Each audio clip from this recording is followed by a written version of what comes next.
Chers amis du Congo, chers Congolais et chers amis de l'Afrique, je viens ici en ma qualité de présidente de la diaspora congolaise pour vous donner ce message, car depuis quelques jours, nous vivons une alerte absolument générale sur l'Afrique et particulièrement sur nos pays. Nous avons régulièrement entendu ces derniers temps dire que nous sommes en guerre.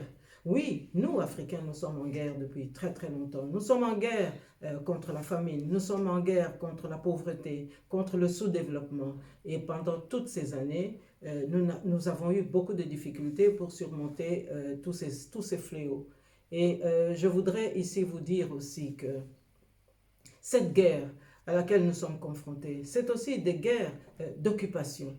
J'aimerais ici vous dire que oui, aujourd'hui, la guerre principale, c'est contre le virus coronavirus, le Covid-19. Mais est-ce que c'est vraiment la seule guerre à laquelle nous sommes confrontés? J'aimerais ici élargir un peu la réflexion, car l'indignation générale doit nous permettre de remonter en 1940-45 pour se rappeler qu'à l'époque, tout comme notre pays aujourd'hui, l'Europe était occupée par le pouvoir nazi. Et qu'est-ce que nous avons vu pendant que Hitler se livrait à ses opérations funestes? Il y avait un médecin à ses côtés, le docteur Mengele, qui était chargé d'expérimenter toutes sortes de sorcellerie médicale sur la minorité juive parce qu'il fallait préserver la supériorité de la race aryenne. Et aujourd'hui, nous voyons très bien que les conséquences de cette occupation et de ces œuvres, eh bien, c'était de croire que tout cela ne se reproduirait plus. Hélas, aujourd'hui, nous constatons que le Congo, notre cher pays, sous occupation, est aussi victime des mêmes fléaux. C'est-à-dire qu'aujourd'hui, nous voyons apparaître un médecin, le docteur Muyembe, qui s'improvise aussi pour accompagner cette occupation en venant clamer haut et fort qu'il faut introduire des vaccins anti-Covid-19 au Congo. Mais je pense que le serment d'Hippocrate aurait dû dicter au docteur Muyembe d'aller plutôt près du docteur Mukwege à Panzi pour conforter son travail afin de soulager nos populations. Mais je constate que le docteur Muyembe préfère jouer aux apprentis sorciers pour maintenant donner libre cours à des sponsors étrangers qui veulent expérimenter un vaccin qui n'est pas du tout efficace et dont aujourd'hui la polémique ne cesse d'enfler. Alors j'aimerais ici pouvoir dénoncer que le docteur Muyembe n'a pas qualité pour clamer haut et fort que nous devons absolument défendre ce vaccin. Mais de quel droit devons-nous défendre ce vaccin? Parce que le Congo, sous occupation, mais le docteur Muyembe aurait dû d'abord se rappeler que c'est un pays qui a perdu 12 millions de morts. Mais pendant ces 12 millions de morts, qu'avons-nous observé? Mais évidemment, les sponsors étrangers, dont M. Paul Kagame, ont été les instigateurs de tous ces massacres, de tous ces viols, de toute cette destruction générale. Mais nous n'avons pas vu de vaccin pour freiner la démence de Kagame contre nos populations. Nous n'avons pas vu la communauté internationale, la communauté européenne venir avec un vaccin pour freiner les ardeurs d'ébriété de tous ces bandits qui déstabilisent notre pays à partir de l'Est. Nous n'avons pas vu non plus un vaccin qui vienne pour freiner la frénésie de toutes ces multinationales qui utilisent nos enfants dans des mines à ciel ouvert. Mais nous avons plutôt constaté que notre pays, depuis plus de 20 ans maintenant, a toujours été une sorte de laboratoire où on vient expérimenter toute une série d'expériences. Nous avons eu aussi un laboratoire politique. On est venu au Congo pour appliquer des règles qu'on n'accepterait pas chez soi.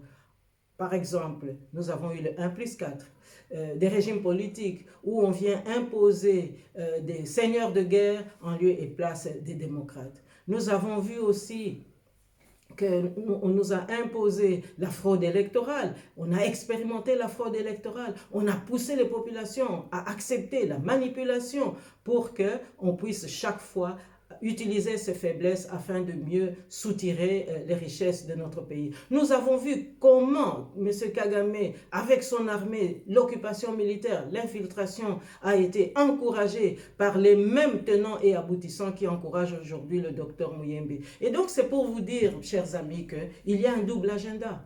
C'est-à-dire que d'un côté, on donne un prix Nobel à un médecin qui répare, mais de l'autre côté, les mêmes sponsors veulent maintenant utiliser un enfant du pays pour qu'il puisse se livrer à des expérimentations funestes. Eh bien ça, nous ne pouvons pas l'accepter. Le Congo ne peut plus continuer à être un laboratoire. L'Afrique ne peut plus continuer à être un champ d'expérimentation où l'on vient assouvir ces vils projets, parce qu'il faut absolument dominer toute une nation et tout un continent. Alors, moi je pense que le docteur Muyembe aurait dû plutôt exiger que tous ceux qui l'encouragent à ce vaccin puissent d'abord offrir leur propre famille à ces expérimentations. Il aurait dû se retourner contre ceux qui lui ont conseillé ce chemin-là, afin que nous puissions effectivement nous rendre compte si cette opération est valable ou pas. Alors, tout d'un coup, on se réveille. On se souvient que le Congo est un champ vaste où il y a des millions de citoyens qui constituent maintenant un terrain tout à fait fertile pour de telles opérations. Eh bien ça, nous ne le voulons pas. Alors je crois que les cris de nos 12 millions ou 10 millions de morts, eh bien, n'ont jamais été entendus. Tous nos morts qui ont été enterrés dans des fosses communes, mais c'était un silence complet. Et tout d'un coup, on se rend compte que nous avons un peuple et qu'il y a un terrain qu'on doit venir exploiter. Mais ça démontre justement qu'il y avait un complot. Donc, on est capable de savoir que le Congo existe. On est capable de se rendre compte que, tiens, il y a là-bas un terrain à exploiter sur le plan médical. Mais on est incapable d'entendre les cris de douleur d'une population qui réclame justice et qui réclame la démocratie. Eh bien, je crois qu'aujourd'hui, les prises de position du docteur Muyembe ressemblent à de la haute trahison. Mais évidemment, d'aucuns vont nous dire oh, il a été nommé ministre. Mais je pense que cette nomination fait partie des deals. Et je viens de vous dire ici que depuis une vingtaine d'années, le Congo vit tout le temps des arrangements politiques. C'est un champ d'expérimentation. Eh bien, je crois que l'heure est venue où le peuple congolais, les peuples africains dans leur ensemble disent non à toutes ces manipulations. Et je pense que les pays où le coronavirus a été impacté le plus doivent être les premiers à s'offrir pour ces expérimentations. Eh bien, je crois qu'à ce moment-là, nous pourrons reprendre le chemin de la mutuelle confiance pour reconstruire demain un monde meilleur. Je pense que l'Afrique aujourd'hui a raison de se réveiller. L'Afrique a raison de se révolter. Nos populations ont raison aujourd'hui de dire non à ce vaccin et surtout de considérer le docteur Muyembe comme un traître parce que sa qualité d'intellectuel ne l'autorisait pas à prendre des décisions politiques. Il n'en a ni la légitimité et il n'en a ni la légalité. Alors nous disons aujourd'hui que tout cela doit cesser. Il n'est pas question qu'on vienne encore manipuler les populations congolaises et les populations africaines.